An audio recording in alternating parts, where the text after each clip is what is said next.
Are Lahmian Vampire Lords any good in patch 5.3? This is as close as we'll get to a Neferata campaign for goodness knows how many eons, but there's some important stuff I want to cover. Let's dive in and give the girls some much needed video love. At 350 upkeep, the foot version comes in at 3,968 health on Ultra, exactly 100 less than the generic Vampire Lord. Armor of 90 is identical, but no bulky shield. I do not see the usual missile resistance listed, but I do see a 20% physical resistance, so she's like Aranessa in that regard. Be warned, because the silver bullets could shred her. Leadership of 80 is as high as the regular Lord, and that's a compliment. Speed 38 and charge speed 44 are quite respectable. Melee attack begins at 55, very decent except when regular Lords start with 70. Attack at level 4, medium splash target size, so regular cavalry on down, and max target damage of 8 are the blob crushing capability we've come to expect. But more on that later. Melee defense of 60 is markedly higher than the 50 on the regular Lord.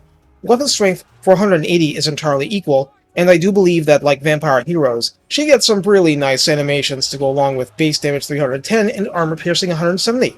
Charge bonus is 25, and mass is 600 on foot. At this point in my video series, I won't even narrate the stats for the 3 mount options. I'll just show them in passing: Barded Nightmare, Hellsteed, Zombie Dragon. You know the drill.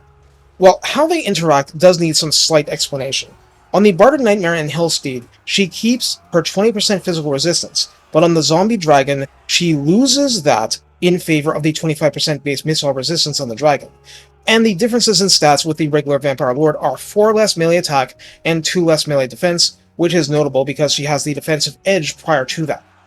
Interesting, but you're probably going to want the Zombie Dragon most of the time, aside from literally trying to waste cannon ammunition, Legend style. The speed is so close to the Hellsteed that you won't want to deny yourself. In the skill tree for those with short attention spans, I'll break my usual order and cite something rather important. Queen Bee, unlocked at rank 10, is a 1-pip wonder enabling hero action costs minus 50% within her region. And don't get fooled if you're assessing action costs on an enemy outside her region with a hero inside her region, it'll look like this applies to the other region too. This is fraudulent. Hero action success chance is plus 50% in local regions to whatever it was before. That's great, but you can still have critical failures. Enemy hero success chance is minus 25% in the same region. Now, you might think to yourself that there's no way this stops. I mean, besides the other Lahmian Bloodline Lords, well, ladies, Isabel gets this too. There's no way they let it stack. That'll just be really Yes, it actually does stack. And most map passives do, and this is a map passive. And yes, it is powerful. So if you're going Lahmian, abuse this to the fullest extent of your capability for mass blood kiss farming. Don't be shy. She does bite, but that's okay. The other special in the top line is Hive Mind, because here's the thing about vampire spam. It takes a really expensive building to have the vampires to farm those kisses with. So getting a Lahmian to a high-tier settlement and getting a minus 50% construction cost reduction and construction time minus 1 turn is a huge benefit late in the game. The campaign sight range plus 10% is pretty minor. The spell line is another case of hybridization, but in this case it's lore vampires and shadows. You get the Hex and Curse of Undeath passive, okay, you get Raised Dead. CA really wants vamps to have that. You do not get Gaze of Nagash or Danse Macabre, that's a big deal. The latter at least. And what you get for it is the Penumbral Pendulum, which is a useful damage spell, and the Enfeebling Foe, which isn't appreciated enough of you. Minus 24 melee attack and minus 24 melee defense on one target, facing vampire heroes already good at dueling, can result in absurd mismatches. Evasion and Arcane Conduit are still normal, and that's good to know. Her advanced spells are Wind of Death, which is just awesome, and Occam's Mind Razor, and since I didn't do a video on that as time of this script writing, maybe you're not aware it busts a single target's melee damage by 50%, both varieties, but also the Overcast version can do this in an area. It adds magical attack too. I know I don't abuse this enough, but that's a lot of damage. In the right situation, and you can combine it with other things. Yeah, it's nice. Her yellow line is almost the same as the usual, but differs starkly when you get to the middle pip and capstone. Rather than Bloodlust and Red Fury, and those are nice. She gets Lightning Reflexes midway, a 90-second cooldown, 32-second duration self-buff, providing plus 25% speed and plus 20% damage resistance, aka ward save. Huge boost to her.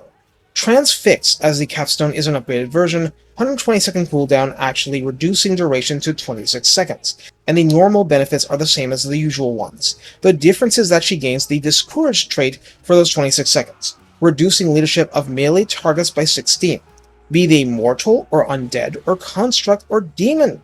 That can be a very big deal. Finally, and importantly, since you can unlock her mini personal line at rank 6, Deathly Vigor adds perfect vigor to her. Now, corpse carts exist, but they're also really slow, and early on she'll get mounts and be way out of range for them much of the fight in any given situation. Perfect Vigor is just very valuable in drawn-out fights. Innocence Lost grants a whopping, brutal, sadistic plus 25 bonus versus infantry, and Seduction is an active ability, 120-second cooldown, duration a hefty 41 seconds, area effect 35 meters, and within that, enemy speed is minus 25%, and melee attack is minus 24 for the duration. I keep going back to Vargeist as an example, but if enemies cannot hit Vargeist in melee, the relatively low hit points and super thin armor isn't going to matter. A skill like this that does not rely on Winds of Magic is a huge asset. Besides, the enfeebling foe can't be done on an area. So how do we use the Lahmian Vampire Lord? Or Lady, perhaps? Well, I want to go over a couple of specific things that may apply to others, but definitely apply here. If you wade a Lahmian into a group of, let's say, 4 Empire Swordsman units without a General of the Empire, like always happens in my red team, that fight is over. It may not be over soon, but she has the weapon strength and the splash size to do it, the high leadership to sustain herself, and as simple as slapping on the hunger, and she can't lose that fight. Well, I say that, but it's probably better that she has another army in the wings just hiding in trees, so that the balance of power doesn't get to her. But, with perfect vigor and plus 25 bonus versus infantry, which doesn't happen in this demo combat, she owns that fight in a way that's truly insane. She doesn't need zombie support. She probably doesn't even want it, although Raise Dead was used in this video. She just needs some time on her hands to play and alleviate the boredom. And plus 25 versus infantry on a zombie dragon makes her a top-tier infantry crusher in the entire game, though limits of splash damage make it a little harder against pure blobs. Pendulum, Wind of Death, Pestilent Breath, she's got ways to deal with that. The rest is that besides coming with her own shadow repertoire, she's not really specialized for any kind of army. She boosts, she buffs, she kills. She's kind of good at everything, but not the absolute best at those things. It's still a powerful package, and let's face it, she looks good doing it, which is part of her subjective value. But seriously, objectively she's very solid, has a goddess tier map passive for Bloodkiss farming, as well as other shenanigans, and it's just hard to go wrong. Take care, and have fun taking this lady on a date and painting the town red with blood.